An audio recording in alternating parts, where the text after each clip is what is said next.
Okay, everybody, I am live at my tropical location here. Can you hear me and see me? Please let me know in the chat. Big breaking news, which I'm not sure I totally believe, but I'm going to show you it anyway. An update to our approach or on our approach to election misinformation, US election misinformation by Team YouTube. Today, we are announcing a new set of updates. This comes June 2nd. New set of updates on YouTube to address and protect our community. And I'm going to keep reading in a second, but I want to make sure I'm live on ROKFIN, which I am. Okay, good. So let's continue on. When we craft our policies, let me go back. Today, we are announcing a new set of updates on YouTube to address and protect our community, providing a home for open discussion and debate during the ongoing election season. When we craft our policies, we always keep two goals in mind: protecting our community and providing a home for open discussion and debate.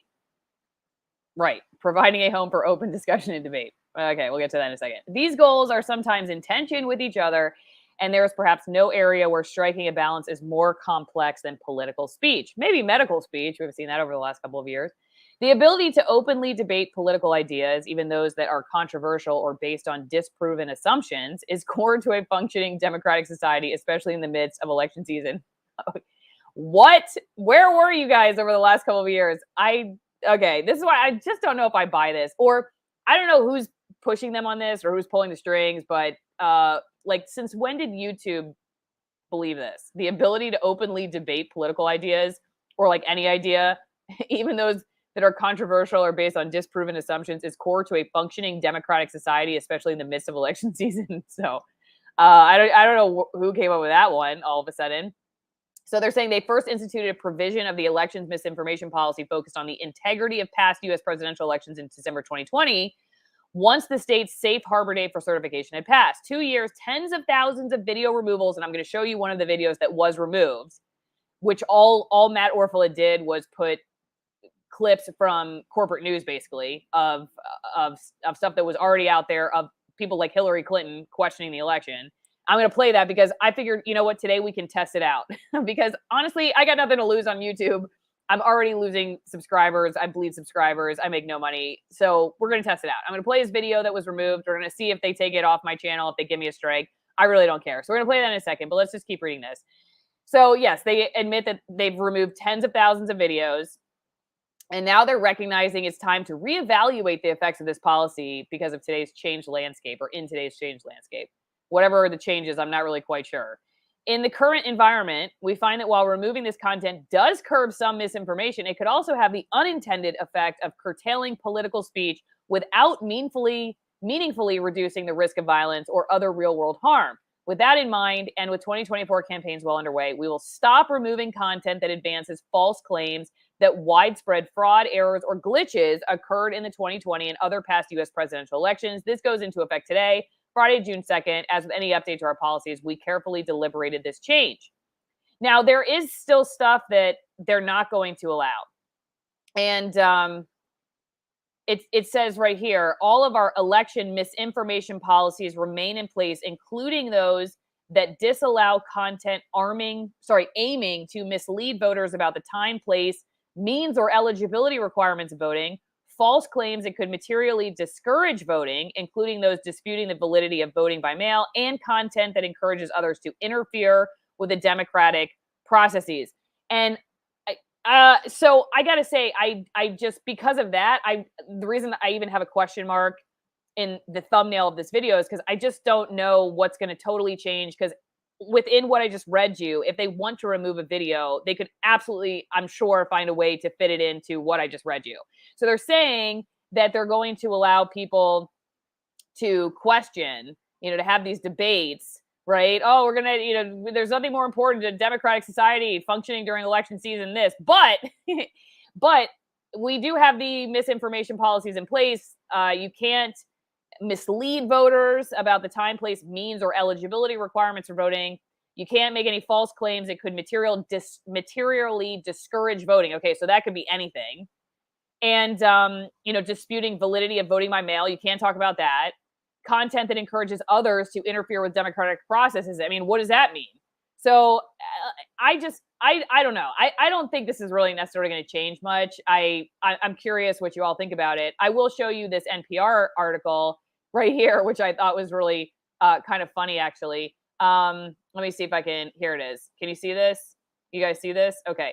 So this is NPR writing about this change, which of course they're very upset about. I mean, you can just tell they're very concerned. I guess concerned would be the right word. YouTube will no longer take down false claims about US elections. They don't have anybody in here talking about how within the landscape of censorship, honest, true, valid questions and rebuttals are also taken down. They just make it sound like YouTube always gets it right, that with misinformation policies, they just take down misinformation, and now they're just gonna let all this bad information back on. Like nothing valid ever got taken away. Like they're the arbiters, and they're always perfect about it. And of course, all they do is cite Media Matters. And the Media Matters person says this: YouTube was one of the last major social media platforms to keep in place a policy attempting to curb 2020 election misinformation. Now it's decided to take the easy way out by giving people like Donald Trump and his enablers free rein to continue to lie without consequence about the 2020 elections, said Julie Milliken, vice president of liberal watchdog Media Matters for America. Now, at least they put liberal there.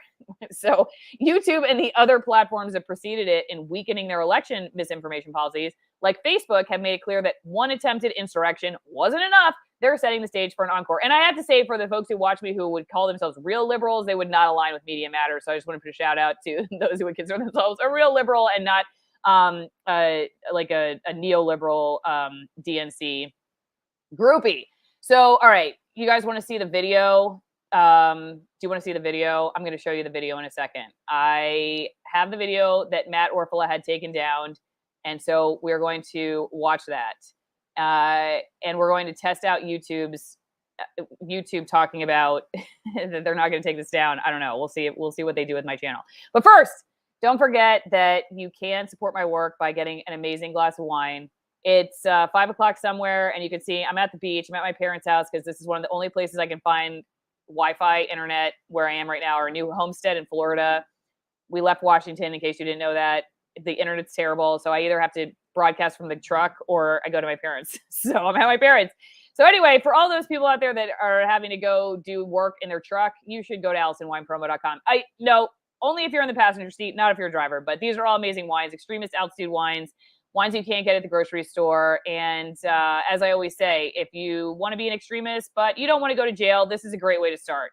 8,200 feet, never before imported 92-point Malbec, Argentina's oldest vineyard, over 200 years old. The one on the left, the Rogue Malbec, is from a sustainable farm, hand-harvested grapes, extremely limited production. And then the one on the right, they use natural fermentation. They don't filter. And again, these are not available at your grocery store. And why would you want to go there anyway? If you like coffee, though, you can go to twinenginecoffee.com/Allison. Oh, and the wine, you get 50% off the wine and 50% off shipping. It's great Father's Day gift, so consider Father's Day is coming up. It's wine with a purpose, but so is the coffee. twinenginecoffee.com/Allison. You can get high roast, hello, high altitude too. These are all high altitude as well. Nicaraguan roast, light roast, dark roast. I drink the espresso, my raw milk latte every day, and it's quite good. They also have a tea, Katura tea, which you can get. It's low caffeine, high antioxidants, and another great way to support my work. So, all right, without further ado, let me get this pulled up and we will watch Matt's video. And I think we'll all really enjoy it. We will enjoy watching it, and we will enjoy seeing what YouTube's going to do with me after I share it. So here we go. Let me just make sure I pull this up. And let me know if you cannot hear it, okay? Here we go. This election away from us is, if this is a rigged election. The election was rigged against Clinton. This election was rigged, and we can't let that happen. We won the election. This was an election that we won easily. We won it by a lot. Are you suggesting that you might not accept the results of the election? I have to say, look. Clinton won't rule out questioning 2016 election. No, I wouldn't rule it out. Can you give a direct answer? You will accept the I election? have to see. Would you completely rule out questioning the legitimacy of this election? No, I would not. No, I'm not going to just say yes. Russia hacked the 2016 elections, and they're going to do it again. This is going to be a fraud like you've never seen. The Russians are still in our election systems. Lots of things can happen. I will totally accept the results of this great and historic presidential election if I win. Joe Biden should not concede under any circumstances. Official was on this morning and said there's no way Trump didn't win, and he told me horror stories. I object because people are horrified. Absolute horror stories. And I object to the certificate from the state of Georgia. And I object to the electoral votes from the state of Georgia. I object to the votes from the state of Wisconsin. I object to the electoral votes of the state of Wisconsin. We still don't know what really happened, Isaac. I mean, there's just a lot that I think will be revealed. History will discover. Because lots of things will happen during that period of time. There was a widespread understanding that this election was not on the level. There is no way you can go through a mail-in vote without massive cheating. You don't win by 3 million votes and have all this other shenanigan stuff going on and not come away with an idea like, whoa, something's not right here. The election is rigged. Somebody got a ballot for a dog. Somebody got a ballot for something else. Fears of Russia hacking electronic voting machines. I think there was a conspiracy. Trying to rig this election. The Russians hacked our elections once and are likely to do it again. You look at some of the corruption having to do with universal mail-in voting. And if you add 2 fake votes to each precinct in those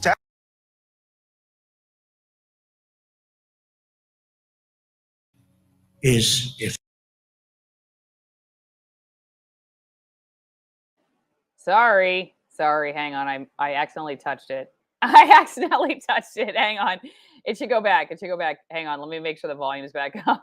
Let's keep watching. Oh, I don't know what happened. Now it's not working. Let's see if this will work. tallies, you can win an election by, let's say, 80,000 votes. Let's go back. Can you guys hear it now? And if you add 2 fake votes to each precinct in those tallies, you can win an election by, let's say, 80,000 votes. I'm not saying that happened, but I'm just saying that. You don't know until you see. It depends. U.S. elections could very much be vulnerable to hacks. I think mail-in voting is going to rig the election. I really do. A future election could be rigged, and authorities might not even be able to detect it. I've been complaining very strongly about the ballots. Ballot machines that 1 in 5 Americans used last month are not secure. The ballots are out of control. You know it. And you know who knows it better than anybody else? The Democrats know it. It's not the voting machines that are going to be hacked. It's the actual state rolls where they tally up the votes. Well, we're going to have to see what happens. They found a lot of ballots in a river. They throw them out if they have the name Trump on it, I guess, but they had ballots. No names on them. Okay, well, they still found them in a river. Okay, so what I think is funny, actually, one of the folks over on my locals live chat right now, which just a shout out to everybody who supports me on locals. Thank you for doing that. And I want to show you, running it from my laptop is not easy. Hang on, let me go back to this. And that way, because what is really interesting about YouTube's new rules are that, here we go. Let's do this. Is that, here, okay, this should work. As DMSR points out, so you can say an election was stolen, but cannot speak to the means by which elections are stolen. And you know what? It's really interesting to me because this is kind of the same way the medical misinformation policy worked, regardless of what you think about elections or like COVID science or whatever. One thing I don't think is debatable is that YouTube and these other platforms would allow you to make particular claims, like broad brush claims about science, about medical treatments in some cases, but if you started citing specific scientific studies and actual facts to support your case, then you got in trouble. And it was very odd to see that. Like, if you got into the science and you made specific claims, that was when I noticed with the people that I had on my channel, that was when they got really antsy about allowing your video to stay up. But if you just made overgeneralized claims and didn't say specifics about it, you were much more likely to fly under the radar, which I thought was really weird, because you would think if you were committed to science and you really wanted to make sure that, oh, Dad, did you know you're in the background of my live stream? Oh, okay. It's okay. Oh, yeah, it's okay. We're looking for the dog. She's right there. Okay. Anyway, that's my dad. And that was the associate producer. So yeah, so I just think that was weird. If you were really committed to science, you would think, okay, back it up, and then it's more likely that we'll let your video fly because you have actual scientific evidence to make these claims. But I just found, I'm trying to think of a specific example as I'm running through this, because I've said this to my guests many times. Hey, they get really antsy when you talk about the specifics of like how the vaccines work, for instance. Okay, that's one thing. Like, you can talk about vaccine injury. You talk about vaccine injury, but if you say specifics, this person had this injury, it was caused by the vaccine, then that's when they start getting really, that's where the nerves start going up. And if you cite, why that would happen, the dynamics of why you would get an injury from the COVID vaccine, the specifics about how the vaccine works, then you're really in trouble. So it's very similar in this case. And I think that's a good point, DMSR, that yeah, you can't talk about the widgets behind the machine. You can only just talk generally about it. And for them, this is like somehow open debate. And I frankly, I think this is how a lot of this works, is to give people a feel that there is some kind of free speech, and gives NPR an opportunity to start saying that, oh no, YouTube's going to allow for insurrections now. They YouTube wants people, one insurrection wasn't enough. And so all these platforms want another insurrection. Like, it gives people this false sense that you're getting actual debate when you are not getting actual debate.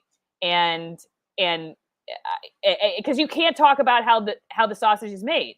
You can only make these overgeneralized claims, which then allows the fact checkers a much easier ability to debunk them, right? Because if you could actually make specific claims about what's problematic about elections, or what's problematic about the COVID policies, or about the COVID treatments, or about the COVID vaccines, it's much harder for the fact checkers to go after them. And I don't know if this is intentional. I just know that it's much harder to fact check specifics, and much easier to fact check an overgeneralized statement. So of course, they let overgeneralized statements on, and that gives you that gives you a false sense that there's free debate, and it gives the fact checkers a much easier opportunity to fact check. And it's just, anyway, all in all, all this is to me, this is kind of a big show. I just played a video that I do think, I don't know, we'll see what happens with Matt's video. There are a couple of things in there that I'm not even sure flies under the new changes, but we'll see. Like I said, I really have nothing to lose on YouTube.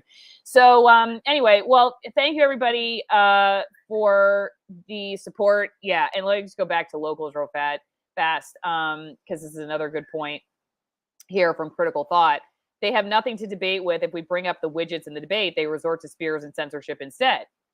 And yeah, let's see. Oh, tell them to join. We have not talked to Chip in a while here. You want to say hi to everybody? Sure. Okay. You know what I'm going to do? I'm going to end the stream everywhere but locals. Okay. If you want to hear from my dad, you got to go over to AlisonMorrow.locals.com. All right. See you guys over there.